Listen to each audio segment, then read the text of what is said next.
Hello, I'm Jonasz Lewiński and you're watching Break the Fake. They make them, we break them, and tell you all you need to know.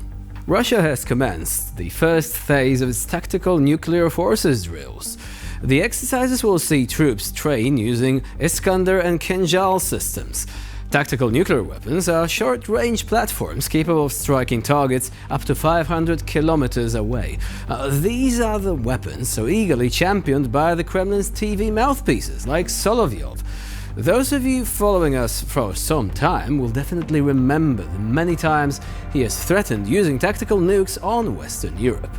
Now, according to the Russian Ministry of Aggression, called the Ministry of Defense for some strange reason, the drills are intended to maintain personal readiness to ensure the territorial integrity and sovereignty of the Russian Empire, that is, Federation. The ministry also believes that they are a response to what Moscow officials have called provocatory statements and threats from some Western countries aimed at the Russian Federation. That's all according to an official statement issued by the ministry, and trust us, that was quite a hard read. Putin's a different case. He was brought up on Soviet nonsense and alternative history spun by the regime. And now, he's talking up Belarus's involvement in this whole nuclear drill circus. What a duo. A monkey with a razor next to a girl lighting matches at a gas station, one could say. Поскольку на территории Беларуси размещено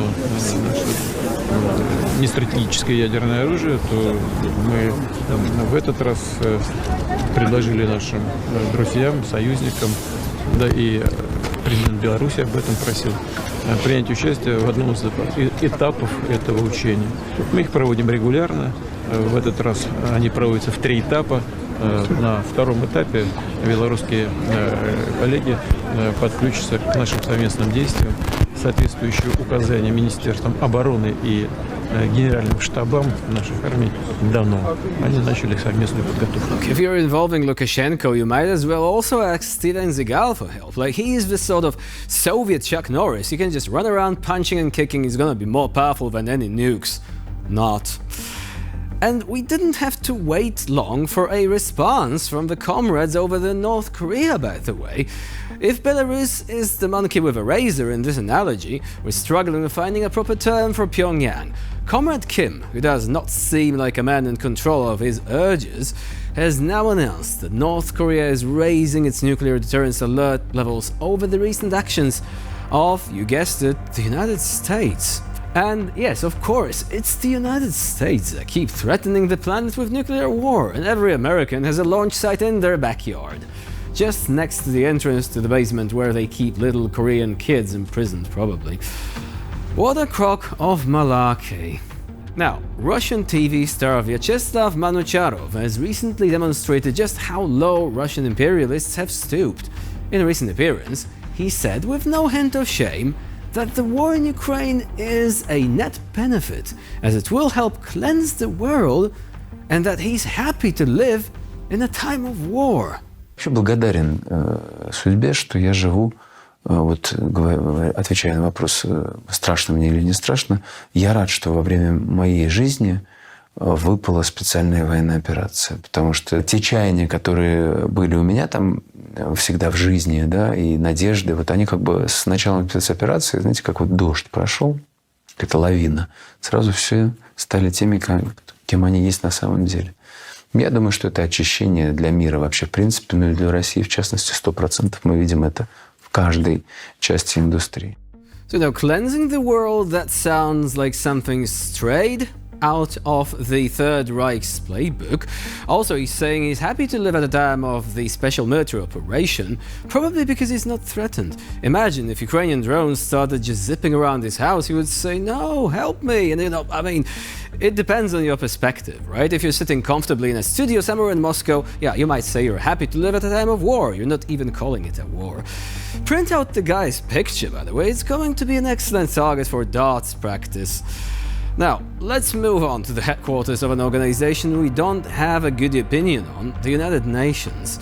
But it's more than just a general dislike. We believe that it's a costly and unwieldy piece of furniture in the international order, an accessory to Solovyov, but one costing billions of dollars. Yeah, I know it's harsh, but sorry.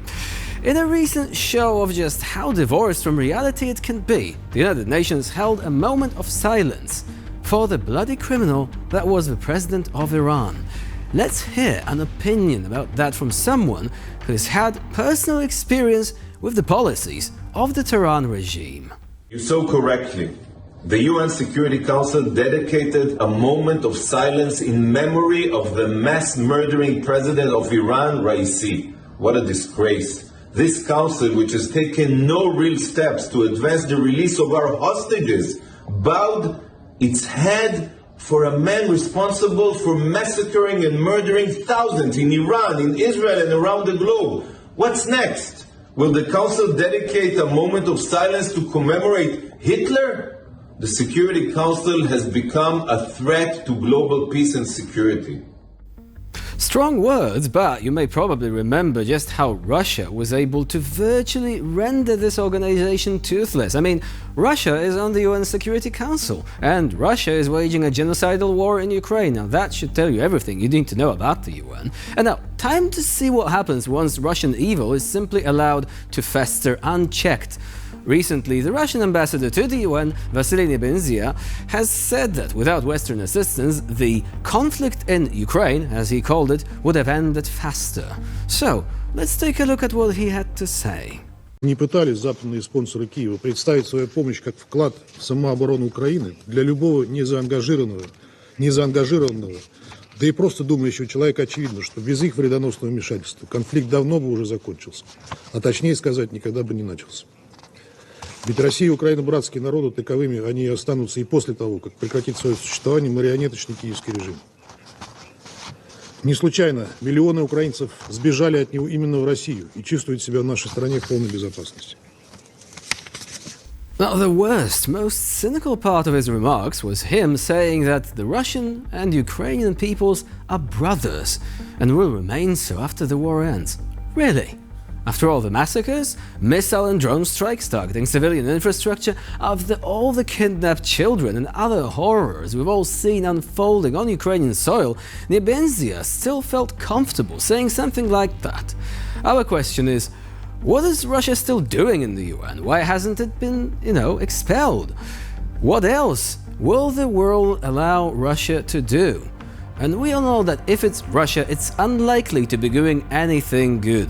At any particular time, in any particular moment, it's probably up to no good. Probably thinking about aggression, attacks, annexation, and so on. It does provide inadvertently comical content for our show, sure, but other than that, yeah, exactly, nothing good at all. And, as always, we bring you a little dose of Russian cringe. This time, it's a video drawing by an artist couple from Rostov-on-Don, Georgy and Anastasia Begma. And this time, they were calling on Ukrainian soldiers to reach out to Russia for help?